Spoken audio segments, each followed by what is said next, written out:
அன்புடையீர் 18 வயதடைந்த எனது மகள் பாலியல் உறவில் ஈடுபட தயாராகிவிட்டாள். என்ன புரும சுருங்குது, எக்ஸ்பிரஷனே மாறுது. இதை தானே பூப்புனித நீராட்டு விழான்னு ஊரை கூட்டி நம்ம கொண்டாடுறோம். ஒரு பெண் உடல் அளவில் அடுத்த கட்டத்துக்கு நகர்ந்துட்டான்னு சமூகத்துக்கு அறிவிக்கிறது தானே அது.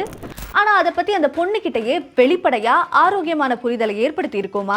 நம்ம ரொம்ப கலாச்சாரம் மிக்க பண்பாடு மிக்க ஒரு சமூகம்னு சொல்றோம் இல்லையா.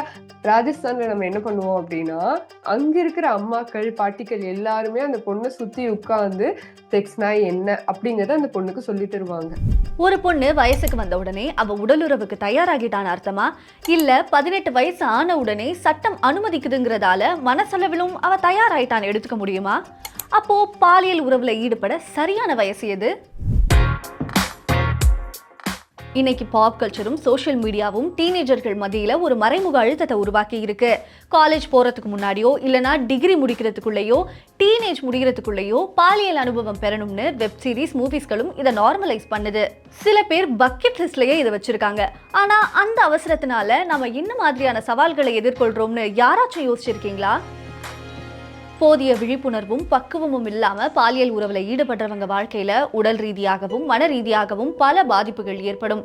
குறிப்பா பால்வினை நோய் தொற்றுகள்.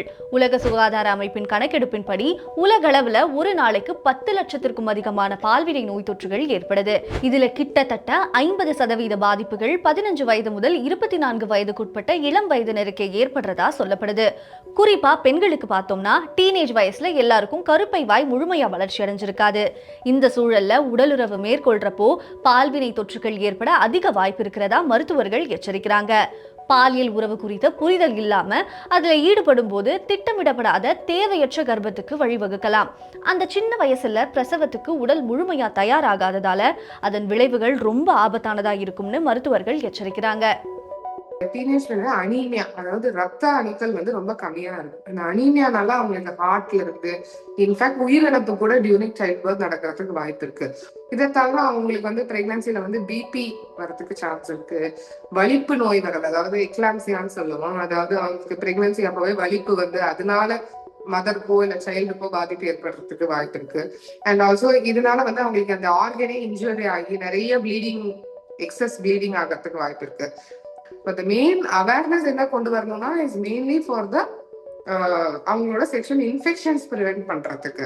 அண்ட் ஆல்சோ சில நேரம் ட்ராமா, ஃபோர்ஸ்ஃபுல் என்ட்ரினால ஏதாவது ட்ராமா ஏற்படலாம், ப்ளீடிங் ஏற்படலாம். So always is better to have sex at the appropriate age. இவ்வளோதானே. காண்டம், பில்ஸ் மாதிரி கரெக்டா பிளான் பண்ணி எக்ஸிக்யூட் பண்ணா. இப்படி முடிவெடுக்கிறதுக்கு முன்னாடி நான் சொல்ல வர்றதை முழுசா கேளுங்க. இது வெறும் பாலியல் உணர்வை சார்ந்தது மட்டும் கிடையாது. மன ரீதியாகவும் பல மாற்றங்களை உண்டாக்கும்.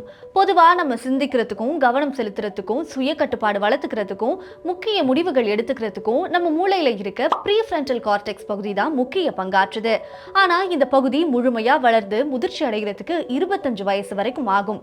இதனால பக்குவம் அடைகிற வயசு முன்னாடி நீங்க உடல் சார்ந்து எடுத்த முடிவுகள் பற்றி பின்னாட்கள்ல வருத்தப்படலாம். பிரிட்டன்ல London School of Hygiene Tropical Medical ஆராய்ச்சியாளர்கள் இளம் வயசுல 3000 பேர்கிட்ட நடத்தின ஆய்வுல சில பெண்கள் பாலியல் உறவுல ஈடுபட்ட காலம் சரியான காலம் இல்லைன்னு ஒத்துக்கிட்டு இருக்காங்க. இதனால பலர் உளவியல் ரீதியான சவால்களை எதிர்கொள்றாங்கன்னு நிபுணர்கள் சொல்றாங்க. படிக்கிற காலத்துல படிச்ச கேஸ் இது. ஒரு பொண்ணு நீங்க சொன்ன மாதிரி ஒரு 16 இயர் ஒரு கேர்ள் வச்சுக்கலாம்.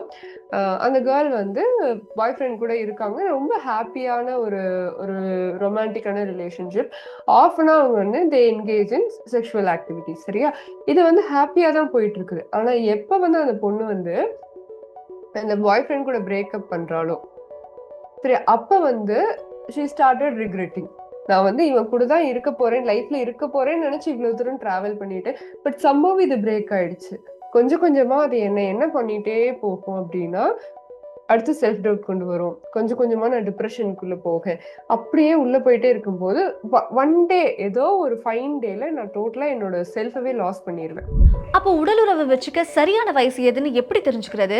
அதுக்கு வயசு மட்டும் போதாது, உங்ககிட்டயே நீங்க சில கேள்விகளை கேட்டுக்கணும்னு பல ஆய்வு முடிவுகள்ல வலியுறுத்தப்பட்டிருக்கு. இது பாலியல் உறவுக்கான சரியான நேரம் தானா? உண்மையிலேயே நான் என் பார்ட்னரை நேசிக்கிறேனா?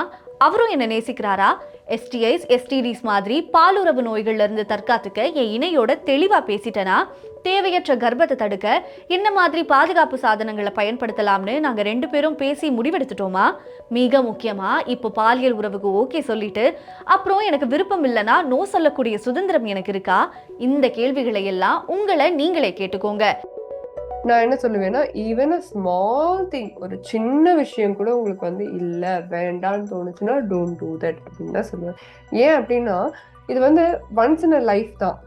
ஃபர்ஸ்ட் எக்ஸ்பீரியன்ஸா இருக்கட்டும், இல்லை அப்படின்னா நாட் ஒன்லி ஃபர்ஸ்ட் எக்ஸ்பீரியன்ஸ், எத்தனாவது டைமா இருந்தாலுமே உங்க பாடி வந்து ஒரு மசில் மெமரிஸை ஹோல்ட் பண்ணிக்கிட்டே இருக்கும். அது வந்து அந்த அந்த பர்டிகுலர் இடமோ அந்த பர்சனோ இல்லை அப்படின்னா அந்த அந்த அந்த டச்சோ, இது எல்லாமே என்னன்னா ஏதோ ஒரு விதத்துல உங்க கூட டிராவல் ஆகிட்டே இருக்கும். ஸோ இந்த மாதிரி டிராவல் ஆகும்போது end of the day you only going to suffer. பாலியல் உறவு கெட்டதுன்னு சொல்லி கொடுக்கறதுக்கு பதிலா அவங்க செயல்களோட விளைவுகள் பத்தி தெளிவான புரிதலை ஏற்படுத்துறது ஒரு நல்ல வழிகாட்டு முறையாகவும் இருக்கும். ஆனா அதை விட்டுட்டு சீரீஸ்ல பார்த்து பாப் கல்ச்சரை ஃபாலோ பண்றேன்னு புரிதல் இல்லாம இந்த வலையில விழாதீங்க. உடல் ரீதியிலான புரிதலோடையும் மன ரீதியிலான பக்குவத்தோடையும் உங்களுடைய முழு சம்மதத்தோடையும் நடக்கிறப்பதான் உங்களோட அந்த ஃபர்ஸ்ட் டைம் எக்ஸ்பீரியன்ஸ் உண்மையிலேயே அழகானதா இருக்கும். இதே மாதிரி பெண்கள் ஆரோக்கியத்தை பத்தி வேற என்ன தலைப்புகள்ல பேசலாம்னு கமெண்ட்ல சொல்லுங்க. நன்றி.